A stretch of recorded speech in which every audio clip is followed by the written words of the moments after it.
I was really nervous but also excited about what the possibilities were in the market. But at the same time, with the family and school and the timing around that, it caused me a bit of anxiety to make sure that all the timing was going to happen at the right time. I was able to talk to Stephen a bit ahead of time to try to plan out what the right sequence was for us, kind of weighing the pros and cons with the condition of the market. Stephen was able to show me comps in the market. I said, let's take advantage of the market that we have right now. Then we talked about what the date was that we wanted to list, and we started working backwards.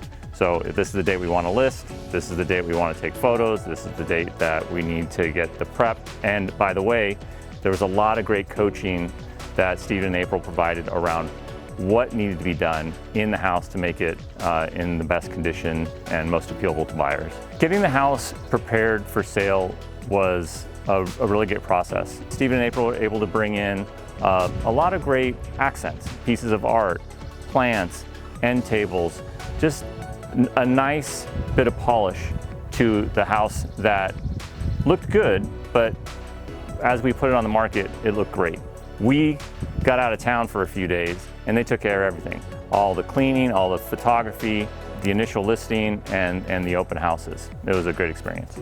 Yeah, I think the benefit of working with Stephen and April is really around having experts to rely on. It's easy, I think, to get a level of comfort about a real estate market based on news that you read or the apps that you look at.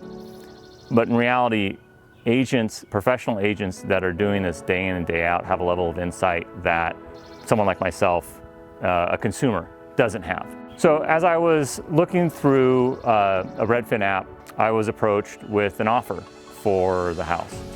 And it was frankly, an impressive offer. Something that was significantly higher than what the last home sold for in the neighborhood, but that was 6 months ago. But still, it looked really impressive to me. But after I talked to Stephen about, hey, this is what I'm hearing, what do you think? And of course, nobody can promise you anything, but by helping me understand the trends in the market and everything else that he's seeing in the market, he gave me the confidence that we could get more, and we got significantly more than what that offer was. So the offer that we received from Redfin was about 10% higher than the last home that sold on the market. And again, I thought that was great. What we ended up closing at was another 20% beyond that price. So it was absolutely worth it. I mean, certainly it took a little bit longer and there was a little more risk, but when I look at the risk reward, especially with the market we're at and the services that Stephen and April provided, I'm really glad I went that route and tested the market, and we got way more than what we were even hoping for.